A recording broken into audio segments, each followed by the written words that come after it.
So good morning all of you. Shall we start? So from today onwards we will starting with vitamins. First we will study about fat soluble vitamins, then we will cover water soluble vitamins. So anybody can tell me what is the fat soluble vitamin? A, D, E, K. So vitamin is derived from the word means life. So amines of life. So it is very necessary in the general metabolism of our life.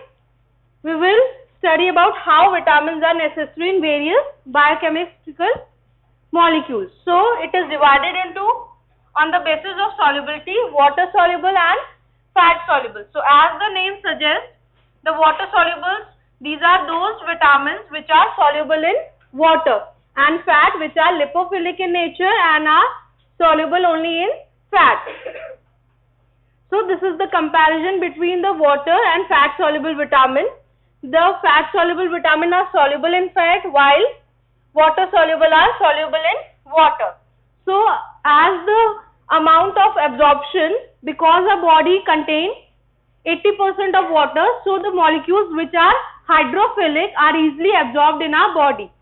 So the absorption of fat soluble vitamins need lipid for the absorption. So it is not easily absorbed in our body, and it is because it is not properly excreted, so it is stored in our body in various organs. So basically it's stored in the liver. So because it is stored, so it is less excreted, while water soluble is easily excreted. So there is a chance of hypervitaminosis in fat soluble, and water soluble there is less chances of toxicity because it is excreted out through the kidney, except vitamin B12. Vitamin B12 की hypervitaminosis होने के chances increase हो जाते हैं. And in the treatment of deficiency, in case of fat soluble vitamin, only single dose of vitamin can prevent the deficiency, while in case of water soluble vitamin we have to regularly supplement the patient. So it is a fat soluble vitamin and it is stored in the fat. So it is stored in the adipose tissue and in the liver, and it is alimented slowly because it has lipophilic nature. Now we come to first vitamin A. It is a fat soluble vitamin. The chemical name for vitamin A is retinol, and it is also known as anti-xerophthalmic vitamin because vitamin A की deficiency से क्या हो जाता है? Xerophthalmia, which is a disease of eye. And vitamin A का chemical formula है beta ion ring present होती है जिसे साइक्लोहेक्सेनाइल भी बोलते हैं. So it has beta ion, and pro vitamin A को बोलते हैं हम बीटा कैरोटीन. ठीक है, विच इज अ एंटीऑक्सीडेंट. तो बीटा कैरोटीन जो है it is a pro vitamin of vitamin A. So these are various types of vitamin. Trans and cis, ये दो फॉर्म में होता है इसके आइसोमरिज्म में. ट्रांस एंड सिस ये हम वर्ल्ड विजुअल साइकिल में पढ़ेंगे. And beta carotene. सो जो बायोलॉजिकल इंपॉर्टेंट विटामिन ए होता है वो होता है 11 सिस रेटिनल, बिकॉज जो विटामिन ए होता है जनरली उसका विजन में मेन रोल होता है. सो जो रोडोप्सिन होता है वो ओप्सिन एंड 11 सिस रेटिनल से मिलके बनता है. So that's why the important form of vitamin A is 11 cis retinal. ये 3 फॉर्म्स में मिलता है, alcohol, aldehyde and acetic acid. तो alcohol is the retinol, retinal and retinoic acid, and these are interconvertible into each other. जैसे कि aldehyde है उसको alcohol में कन्वर्ट होने के लिए एंजाइम यूज होता है रिडक्टेज, एंड अल्कोहल से एल्डिहाइड ग्रुप के लिए डिहाइड्रोजिनेज एंजाइम यूज होता है. और जहां पे भी डिहाइड्रोजिनेज एंजाइम यूज होता है वहां पे NAD जो है वो उसका कंजम्पशन होता है. It is a energy product. जैसे कि ATP होता है वैसे ही NAD एंड FAD होता है. ठीक है, एक NAD जो है वो 2.5 ATP रिलीज करता है in the electron transport chain. तो हम कैसे बताएंगे कि कैसे ATP इलेक्ट्रॉन ट्रांसपोर्ट चेन हमारा सिस्टम होता है जिसमें फाइनली मेटाबॉलिज्म होता है हमारी बॉडी का. तो मेटाबॉलिज्म 3 फेज में होता है, प्राइमरी, सेकेंडरी एंड टर्शरी, जिससे हमको एनर्जी मिलती है। तो प्राइमरी आपका जनरल मेटाबॉलिज्म होगा कार्बोहाइड्रेट, प्रोटीन एंड फैट का। सेकेंडरी में आपकी ईटीसी आएगी, साइट्रिक एसिड साइकिल। उसके बाद टर्शरी में होगा आपका इलेक्ट्रॉन ट्रांसपोर्ट चेन, जिसके थ्रू हमारी बॉडी में एटीपी रिलीज होते हैं। तो उसी में आपका एनएडीएच जो है वो 2.5 एटीपी रिलीज करता है, ठीक है। देन रेटिनल से आपका बनेगा retinoic acid. So this is the various form. Beta carotene हम प्लांट्स के सोर्स से लेते हैं। So main source of vitamin A is the plant as well as animal source, milk and milk products, liver and eggs. Then plants में green leafy vegetables, spinach, broccoli and जो orange colored vegetables होती है, these are rich in vitamin A like carrot, pumpkin, mango and apricot.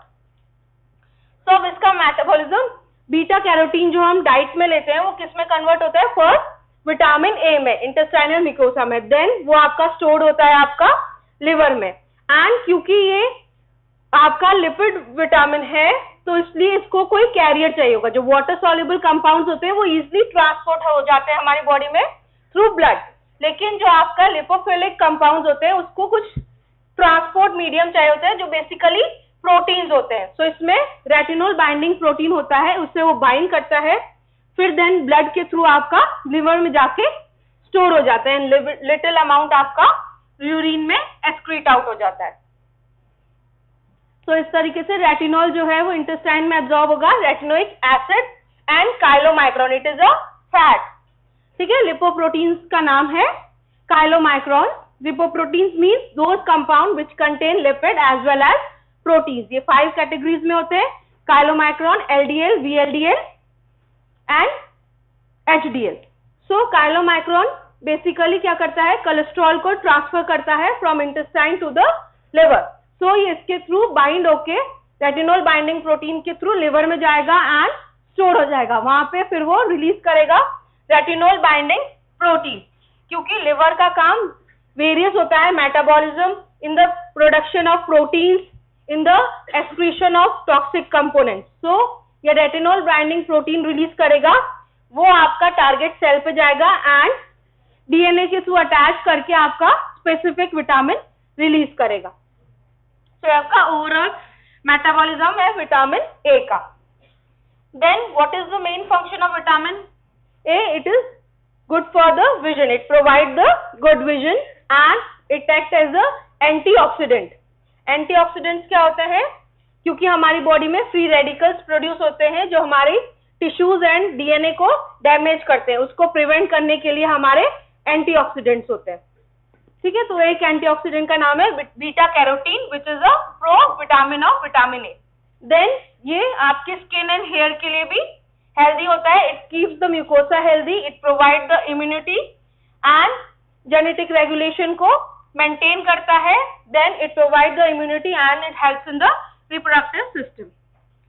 सो ये आपका eyes का structure है, इसमें 2 types के सब्सटेंस होते हैं रेटिना के अंदर, rods and cons.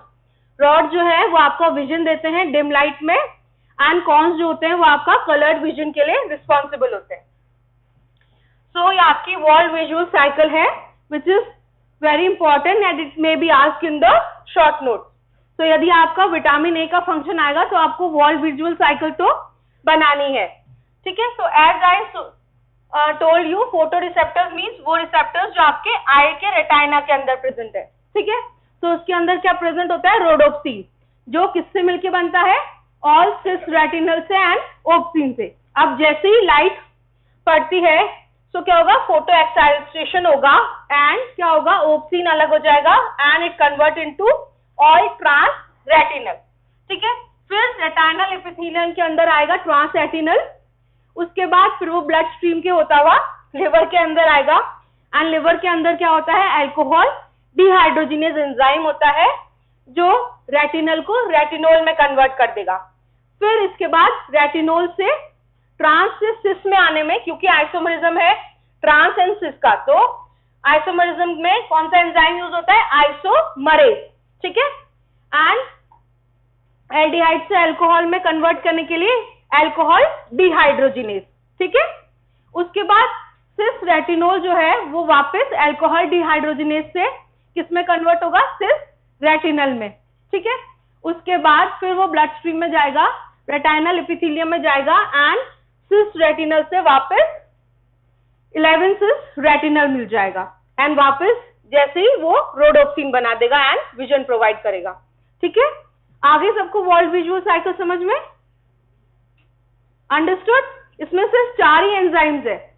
First 11 cis retinal से ओप्सिन कंबाइन होके बना रोडोप्सिन, जैसे ही लाइट उस पर फॉल हुई, फोटो एक्साइटेशन हुआ तो ओप्सिन अलग हो गया and all cis retinal release हुआ, वो ऑल ट्रांस रेटिनल, फिर वो ट्रांस रेटिनल एपिथेलियल सेल्स में आएगा एंड ब्लड के थ्रू लिवर में जाके ट्रांस रेटिनल से बनेगा ट्रांस रेटिनोल, फिर ट्रांस रेटिनोल से आइसोमेरेज एंजाइम के थ्रू बनेगा सिस रेटिनोल, फिर अल्कोहल डिहाइड्रोजिनेज से बनेगा सिस रेटिनल, ब्लड स्ट्रीम से आके रेटाइनल एपिथेलियम में जाके सिस रेटिनल से बनेगा 11 सिस रेटिनल, ठीक है। और रेटाइनल एपिथेलियम में क्या होता है, ट्रांस से सिस रेटाइनल आइसोमेरेज के थ्रू कन्वर्ट हो जाता है, ठीक है।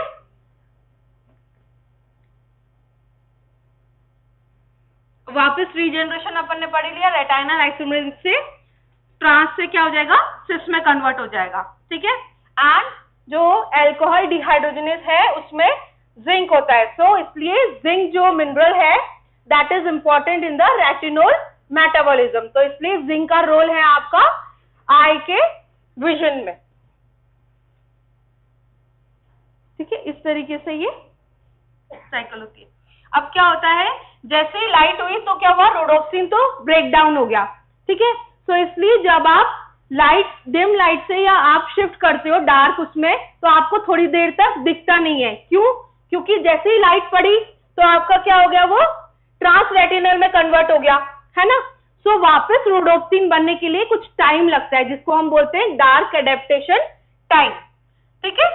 So what is dark adaptation time, वापस रोडोप्सिन बनने में, ठीक है, ऑल ट्रांस रेटिनल से सिस रेटिनल बनने में जो टाइम लगता है ताकि वो लाइट में देख सके, उस प्रोसेस को बोलते हैं डार्क एडेप्टेशन टाइम। सो जब भी विटामिन ए की डेफिशिएंसी होती है तो डार्क एडेप्टेशन टाइम बढ़ जाता है एंड नाइट ब्लाइंडनेस पेशेंट में मिलती है, ठीक है। देन ये स्ट्रक्चर है आपका रॉड एंड कॉन्स का, ये सिस रेटिनल है, ये ट्रांस रेटिनल का स्ट्रक्चर है। देन रॉड्स जो होते हैं वो किसके लिए होते हैं, डिम विजन के लिए एंड कलर विजन के लिए जो मॉलिक्यूल्स होते हैं वो होते हैं cones. So rods is combination of 11 cis retinal and opsin. अब यदि सिस रेटिनल की डेफिशिएंसी हो जाएगी तो भी डार्क एडेप्टेशन टाइम बढ़ जाएगा, क्योंकि यदि सिस रेटिनल नहीं होगा तो रोडोप्सिन नहीं बनेगा। देन कॉन्स जो होता है वो ब्राइट लाइट में देखने के लिए एंड कलर लाइट में देखने के लिए होता है, एंड उसमें जैसे रोडोप्सिन होता है तो इसमें होता है कोनोप्सिन सेम, और सिस रेटिनल के साथ एक एक कलर होता है एंड बेसिकली 3 कलर्स होते हैं जिसके कॉम्बिनेशन से हम वेरियस कलर दे सकते हैं, तो सिर्फ 3 टाइप के ही कॉन्स होते हैं। Then what is the daily requirement of vitamin A, children में 400 to 650 माइक्रोग्राम्स पर डे होती है, मेन में 1000 माइक्रोग्राम पर डे होती है, विमेन में 850 माइक्रोग्राम्स पर डे होती है, एंड प्रेगनेंसी में रिक्वायरमेंट बढ़ जाती है तो it is up to 900 micrograms per day. Then what is the मतलब विटामिन ए की डेफिशिएंसी की कॉज क्या हो सकती है, या तो प्रॉपर इनटेक नहीं हो या ऑब्स्ट्रक्टिव जॉन्डिस हो। ऑब्स्ट्रक्टिव जॉन्डिस में लिवर प्रॉपर्ली वर्क नहीं करेगा तो प्रॉपर्ली उसका मेटाबॉलिज्म नहीं होगा, ठीक है। देन यदि आपका किडनी की कोई प्रॉब्लम हो जाए, क्यों, क्योंकि रेटिनोल बाइंडिंग प्रोटीन जो है वो किडनी में सिंथेसाइज होता है, सो दैट्स व्हाई यदि किडनी प्रॉब्लम होगी तो आपकी विटामिन ए की डेफिशिएंसी हो सकती है। और ये एक्सक्रीशन भी करता है रेटिनोल बाइंडिंग प्रोटीन का, तो यदि ज्यादा एक्सक्रीट आउट हो जाएगा तो वो अवेलेबल नहीं रहेगा रेटिनोल को बाइंड करने के लिए, ठीक है। देन इसका disease manifestation again important topic, इसमें नाइट ब्लाइंडनेस मिलती है, xerophthalmia, Bitot spot, keratomalacia, xerosis, hyperkeratosis and impaired immunity. Hyperkeratosis का मतलब होता है आपकी स्किन की एपिथेलियम, उसका साइज जो है वो इंक्रीज हो जाता है। देन नाइट ब्लाइंडनेस को निक्टोपिया भी कहते हैं, मींस आप डिम लाइट में प्रॉपर्ली देख नहीं पाते हैं क्योंकि उसका डार्क एडेप्टेशन टाइम बढ़ जाता है। देन ज़ीरोफ्थेल्मिया का क्या मतलब होता है, कंजक्टिवा जो है वो ड्राई, थिक एंड रिंकल्ड हो जाती है एंड उसका केरेटिनाइजेशन हो जाता है। केरेटिन जो होता है वो आपके स्किन एंड एपिथेलियल में प्रेजेंट होता है, जो कि विटामिन ए की जरूरत होती है केरेटिन को नॉर्मल उसमें रखने के लिए स्ट्रक्चर में। सो केरेटिनाइजेशन ज्यादा हो जाएगा तो वो अपनी कॉर्नियल जो होता है वो कंजक्टिवा जो होता है वो ट्रांसपेरेंट होता है, तो वो अपनी ट्रांसपेरेंसी लूज कर देगा। देन और कॉर्निया भी केरेटिनाइज्ड हो जाएगी।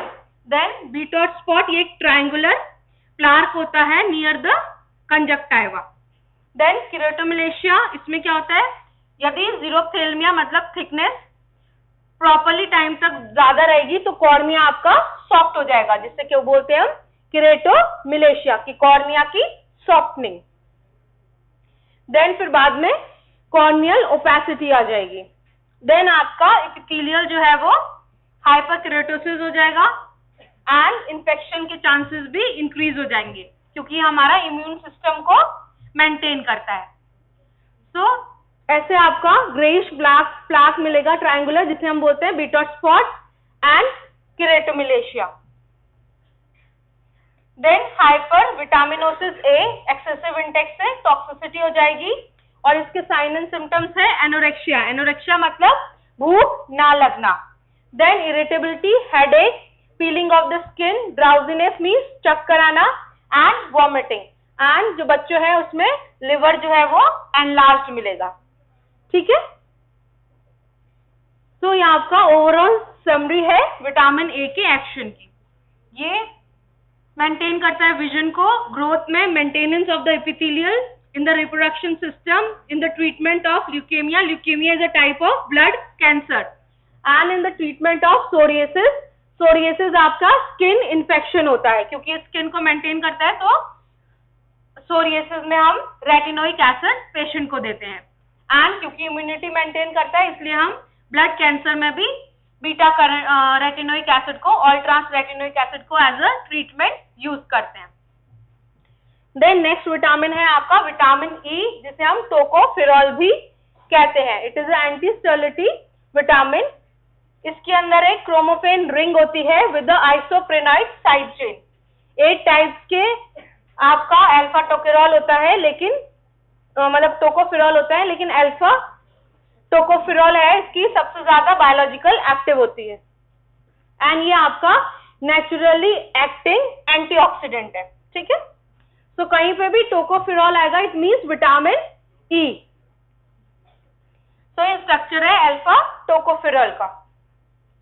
देन नॉर्मल लेवल होता है इसका 0.5 to 1 मिलीग्राम पर decilitre, and it is absorb with the fat, and fat के एब्जॉर्प्शन में बाइल सॉल्ट्स का रिक्वायरमेंट होता है, so it needs bile for the absorption, and same it is absorb with chylomicron and stored in the adipose tissue, क्योंकि basically fat का storage का होता है एडिपोज टिश्यूज में।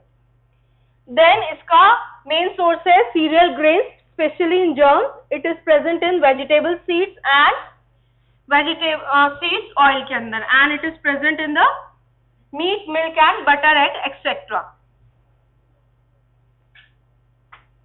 देन डेली रिक्वायरमेंट, मेल्स में 10 मिलीग्राम पर डे होती है, females में 8 मिलीग्राम, प्रेगनेंसी में 10 मिलीग्राम पर डे, लैक्टेशन में 12 मिलीग्राम पर डे।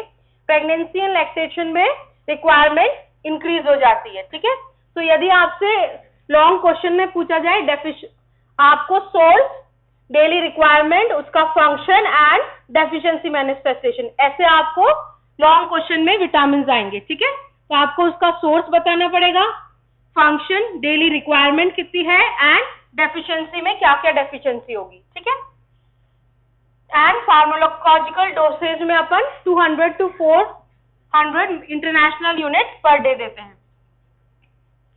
देन विटामिन ई जो होता है ये मोस्ट पावरफुल एंटीऑक्सीडेंट होता है। क्यों? क्योंकि ये लिपिड के परऑक्सीडेशन को रोकता है। ये फ्री रेडिकल्स को न्यूट्रलाइज करता है and protect the plasma membrane, and वो आरबीसीज को हेमोलाइसिस से भी प्रोटेक्ट करता है। Haemolysis is the breakdown of the RBCs.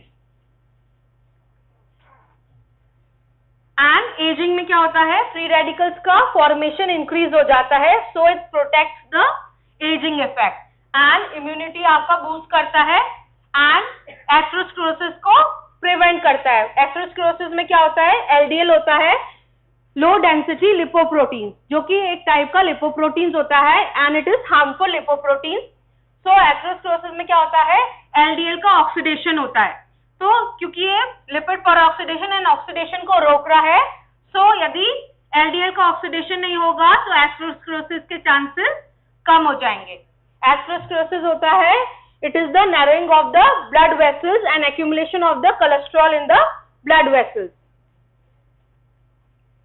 सो इस तरीके से फ्री रेडिकल्स जैसे ही बाइंड होगा विटामिन ई से, तो वो क्या होगा, फ्री रेडिकल को न्यूट्रलाइज कर देगा और विटामिन ई खुद ऑक्सीडाइज हो जाएगा। एंड जो ऑक्सीडाइज विटामिन ई है उसको न्यूट्रलाइज कौन करेगा, विटामिन सी। तो इस तरीके से वेरियस विटामिन जो है एज अ एंटीऑक्सीडेंट यूज होते हैं। ठीक है, अब जो आपसे क्वेश्चन पूछा गया था, inter relationship of the vitamin E with the selenium. ठीक है, अब जो फ्री रेडिकल्स होते हैं उसको न्यूट्रलाइज करने के लिए वेरियस एंजाइम्स यूज होते हैं, जिसमें एक एंजाइम होता है ग्लूटाथायोन परऑक्सीडेज। एंड इस ग्लूटाथायोन परऑक्सीडेज के अंदर सेलेनियम जो कि आपका मिनरल होता है वो प्रेजेंट होता है। और ग्लूटाथायोन परऑक्सीडेज का क्या काम होता है, ये जो फ्री रेडिकल्स है एंड जो ऑक्सीडेंट है उसको न्यूट्रलाइज कर देता है। तो जब फ्री रेडिकल्स फॉर्म नहीं होंगे तो आपके विटामिन ई का रिक्वायरमेंट होगा ही नहीं। सो दैट्स व्हाई यदि सेलेनियम है तो वो विटामिन ई का कंजम्पशन डिक्रीज कर देगा। ठीक है, तो इसलिए क्योंकि एक दूसरे के खिलाफ, मतलब एक दूसरे के साथ पर ऑक्सीडेशन जो है वो रोकते हैं, इसलिए यदि सेलेनियम है so it's decrease the requirement of vitamin E. आगे सबको समझ में? अभी मैं डायग्रामेटिकली भी समझाऊंगी। देखो अब ये क्या होता है, ये सुपर ऑक्साइड है। ठीक है, इसको न्यूट्रलाइज कर देता है, ये आपका फ्री रेडिकल है। So SOD means superoxide dismutase, तो आपका बना हाइड्रोजन परऑक्साइड। ये फेंटोइन रिएक्शन से बनाएगा OH जो कि आपका फ्री रेडिकल है। अब इसको न्यूट्रलाइज करने के लिए आपका बनता है, दो एंजाइम यूज होते हैं, one is catalase, second is glutathione peroxidase. ठीक है, सो ये ग्लूटाथायोन परऑक्सीडेज होता है, ये क्या करता है, फ्री रेडिकल्स को फॉर्मेशन को रोकता है एंड उसको न्यूट्रलाइज करता है। ठीक है, अब जब फ्री रेडिकल्स फॉर्म ही नहीं हो रहे तो विटामिन ई का रिक्वायरमेंट है ही नहीं। ठीक है, सो दैट्स व्हाई जो विटामिन ई है जो दिस डिक्रीज द, मतलब selenium decrease the requirement of vitamin E in antioxidant action, क्योंकि एंटीऑक्सीडेंट जो ग्लूटाथायोन है वो पहले ही न्यूट्रलाइज कर चुका, तो विटामिन ई की जरूरत नहीं है। ठीक है, ये ग्लूटाथायोन परऑक्सीडेज को न्यूट्रलाइज करने के लिए आपका NADH रिलीज होता है, तो ये उसको रिड्यूस फॉर्म में करता है। ठीक है, और ये यहाँ पे विटामिन ई का रिक्वायरमेंट है, जो रिएक्टिव ऑक्सीजन स्पीशीज है उसे फ्री रेडिकल रिलीज हुआ एंड उसने विटामिन ई ने इसको न्यूट्रलाइज कर दिया। सो दैट्स व्हाई जो सेलेनियम यदि है तो पर ऑक्सीडेशन पहले न्यूट्रलाइज हो जाएगा, तो विटामिन ई की जरूरत नहीं है। ठीक है, इतना आगे समझ में, क्योंकि पूरी रिएक्शन आपको लास्ट में समझ में आएगी जब आप फ्री रेडिकल्स वाला पढ़ोगे। अभी थोड़ा सा तुम्हारे लिए टिपिकल है, बस ये समझ लो कि ग्लूटाथायोन परऑक्सीडेज होता है जो कि एंटीऑक्सीडेंट एंजाइम होता है, जो कि लिपिड परऑक्सीडेशन को कंट्रोल करता है, फ्री रेडिकल्स को न्यूट्रलाइज करता है। तो इसलिए जो विटामिन ई है वो एंटीऑक्सीडेंट के फॉर्म में कम यूज होगा, क्योंकि ग्लूटाथायोन ऑलरेडी न्यूट्रलाइज कर चुका है फ्री रेडिकल्स को। ठीक है, आगे समझ में?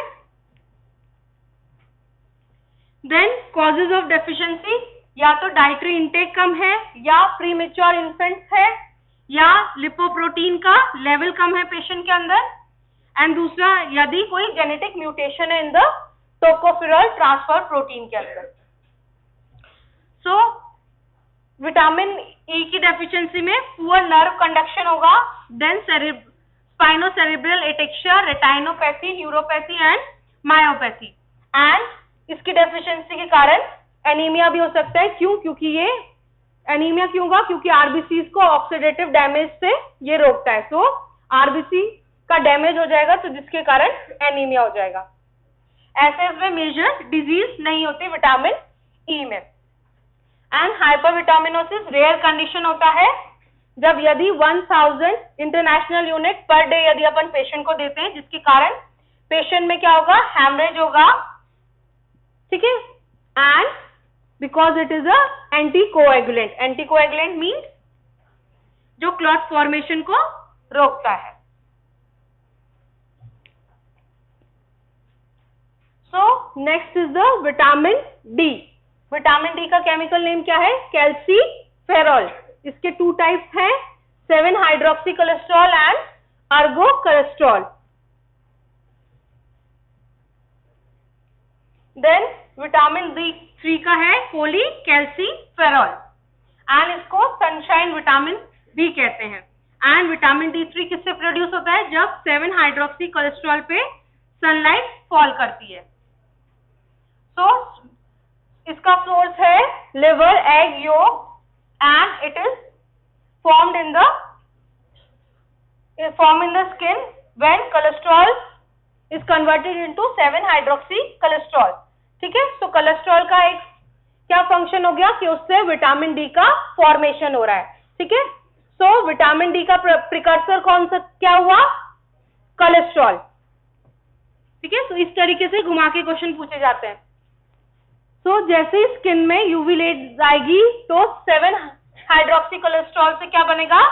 कोलीकैल्सीफेरॉल। ठीक है। अब लिवर में जाएगा तो इसका हाइड्रोक्सिलेशन होगा 25 कार्बन पे, तो क्या होगा? 25 हाइड्रोक्सी कोलीकैल्सीफेरॉल। ठीक है।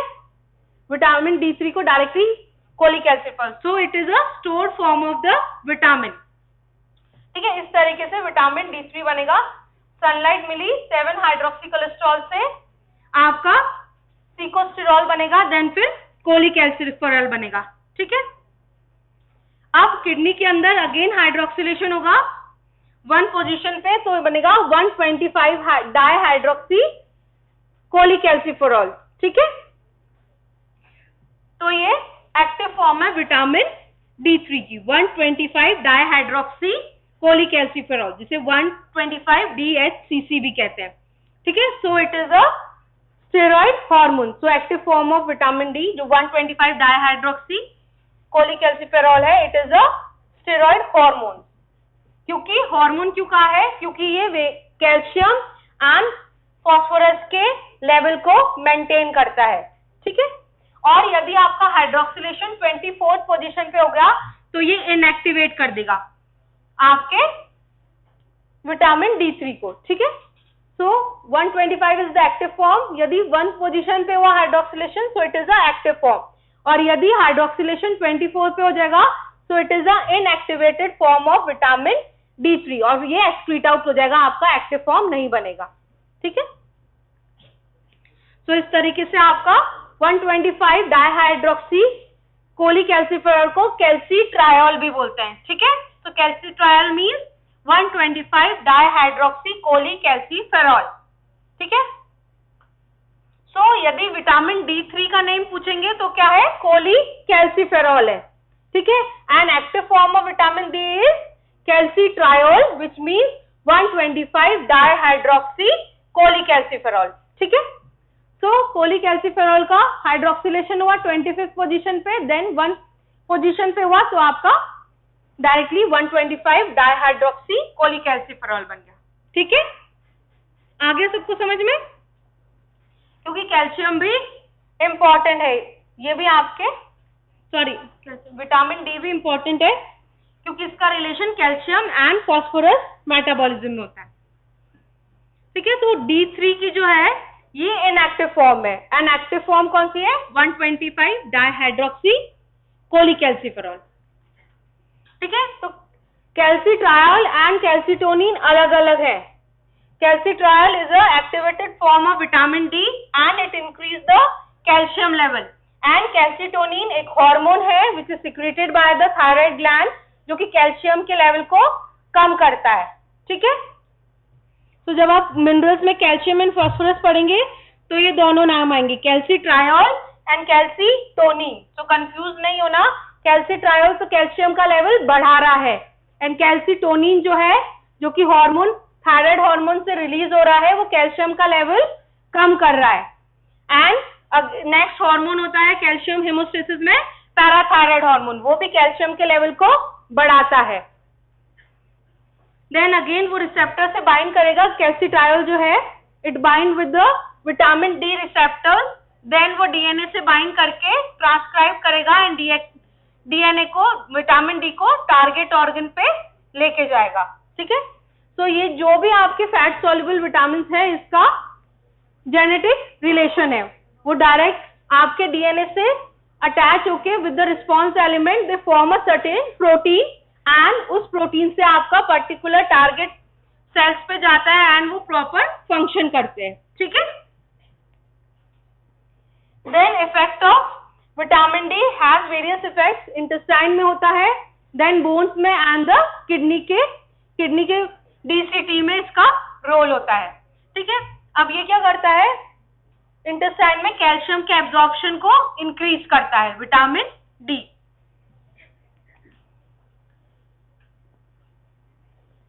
ठीक है, तो ये क्या करेगा, कैल्शियम के एब्जॉर्प्शन को इंक्रीज करेगा। ये क्या है, thyroid steroid hormones, various types के हार्मोन्स होते हैं, तो ये एक टाइप ऑफ स्टेरॉइड हार्मोन्स है। ठीक है, तो जो भी कैल्शियम से प्रोड्यूस होते हैं वो जनरली स्टेरॉइड हार्मोन, मतलब आपके कोलेस्ट्रॉल से प्रोड्यूस होते हैं, these are steroid hormone basically. ठीक है, तो ये आपके किससे बाइंड करेगा, साइटोप्लाज्म रिसेप्टर से, फिर हार्मोन रिस्पॉन्स एलिमेंट से बाइंड करके देन वो रिएक्ट करेगा डीएनए से फिर वो स्पेसिफिक जीन रिलीज करेगा जिसके कारण कैलबाइंडिन रिलीज होगा एंड उस कैलबाइंडिन से कैल्शियम बाइंड करेगा।